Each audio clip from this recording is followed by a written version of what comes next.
18 నెలలుగా రాష్ట్రంలోని ST హాస్టళ్లకు mess బిల్లులు చెల్లించడం లేదని రాజ్యసభ సభ్యుడు ఆర్ కృష్ణయ్య ఆరోపించారు. దాంతో హాస్టల్ వార్డెన్లు వడ్డీలకు డబ్బు తెచ్చి మెస్ నిర్వహిస్తున్నారని కృష్ణయ్య ఎద్దేవా చేశారు. హైదరాబాద్ బషీర్బాగ్ ప్రెస్ క్లబ్లో బీసీ యువజన సంఘం ఏర్పాటు చేసిన సమావేశంలో ఆర్ కృష్ణయ్య మాట్లాడారు. ఎస్సీ, ఎస్టీ, బీసీ హాస్టళ్లు అద్దె భవనాల్లో కొనసాగుతున్నాయి. వాటి అద్దెలు 20 నెలలుగా చెల్లించడం లేదు. Finance secretary Sandeep Sultania, deputy CM Bhatti విక్రమార్కలకు పలుమార్లు వినతి పత్రాలు ఇచ్చినా స్పందించలేదని ఆర్ కృష్ణయ్య ఆవేదన వ్యక్తం చేశారు. కాంట్రాక్టర్లకు వేలాది కోట్లు విడుదల చేస్తూ ఎస్టీ హాస్టళ్ల మెస్ ఛార్జీలు చెల్లించకపోవడాన్ని కృష్ణయ్య తప్పుపట్టారు. బిల్లులు చెల్లించకపోతే వేలాది విద్యార్థులతో ప్రజాభవన్ ముట్టడిస్తామని ఆర్ కృష్ణయ్య ప్రభుత్వాన్ని హెచ్చరించారు.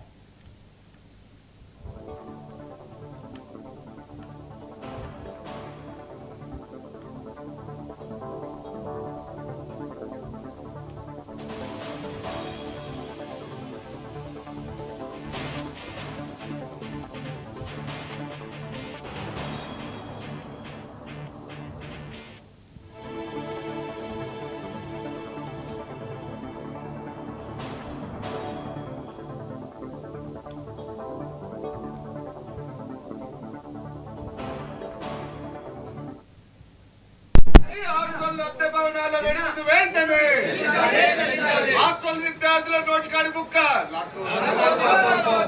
అవినీతికి పాల్పడితే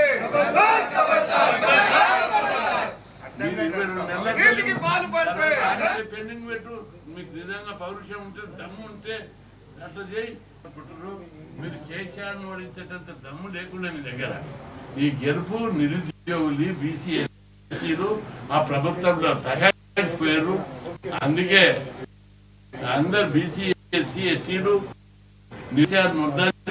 మీకు పట్టం కట్టింది. ఇది మీ బలం కాదు, మీ బంధువు కాదు. మీకు అక్కడ ఉన్న వ్యతిరేకతతోటి వీళ్ళకి నిరుద్యోగులకు గెలుపు, బీసీలకు గెలుపు, ఎస్సీకైనా ప్రభుత్వంలో మీరు కళ్ళు తెరిచి మీరు బకాయి చెల్లించకపోతే మాత్రం తీవ్రంగా ఉంటుందని చెప్పి హెచ్చరిస్తున్నారు. కూడా ఇచ్చారు. టోకెన్లు ఇచ్చినట్టే బడ్జెట్ ఉంటేనే టోకెన్లు ఇస్తారు. ఇచ్చినాక కూడా వాళ్ళ పానం కలకల అవుతుంది. కాంట్రాక్టర్లు స్కాలర్షిప్లకు ఇస్తారా? పిల్లల పైసల మీద కూడా మీకు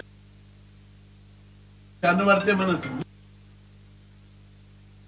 మీకు బీదల్లో కూడా కమిషన్ ఇవ్వాలి.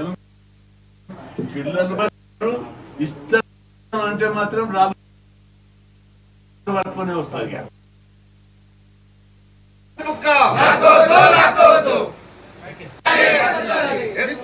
విద్యార్థుల ఐక్యత విడుదల ఎస్టీ హాస్టల్ టైప్ ఛార్జీలను వెంటనే హాస్టల్ అద్దె భవనాల మీరు 22 నెలల అద్దెలు, తర్వాత 6 నెలల పెండింగ్ పెట్టు. మీకు నిజంగా పౌరుషం ఉంటే, దమ్ము ఉంటే అట్లా చేయి. మీరు కేసీఆర్ను ఓడించేటంత దమ్ము లేకుండా మీ దగ్గర ఈ గెలుపు నిరుద్యోగులు, బీసీ, ఎస్సీలు ఆ ప్రభుత్వంలో తగ్గిపోయారు. అందుకే అందరు బీసీ, ఎస్సీ, ఎస్టీలు కేసీఆర్ ముద్దని మీకు పట్టం కట్టింది. ఇది మీ బలం కాదు, మీ బంధువు కాదు. మీకు అక్కడ ఉన్న వ్యతిరేకతతోటి వీళ్ళకి నిరుద్యోగులకు గెలుపు, బీసీలకు గెలుపు, ఎస్సీకైనా ప్రభుత్వంలో మీరు కళ్ళు తెరిచి మీరు బకాయి చెల్లించకపోతే మాత్రం తీవ్రంగా ఉంటుందని చెప్పి హెచ్చరిస్తున్నారు. టోకెన్లు కూడా ఇచ్చారు. టోకెన్లు ఇచ్చినట్టే బడ్జెట్ ఉంటేనే టోకెన్లు ఇస్తారు. ఇచ్చినాక కూడా వాళ్ళ పానం కలకల అవుతుంది. కాంట్రాక్టర్లు స్కాలర్షిప్లకు ఇస్తారా? పిల్లల పైసల మీద కూడా మీకు కనబడితే మన సిగ్గుందా? మీకు బీదల్లో కూడా కమిషన్ ఇవ్వాలి. పిల్లలు ఇష్టం అంటే మాత్రం రాళ్ళు పట్టుకొని వస్తారు. తిరుగుబాటు జరుగుతుంది తప్పనిసరి. ఇంత అవినీతి, ఇంత అన్యాయమైనటువంటి పరిస్థితులు ఉంటే ఒక్కరు కూడా నోరు ఎందుకు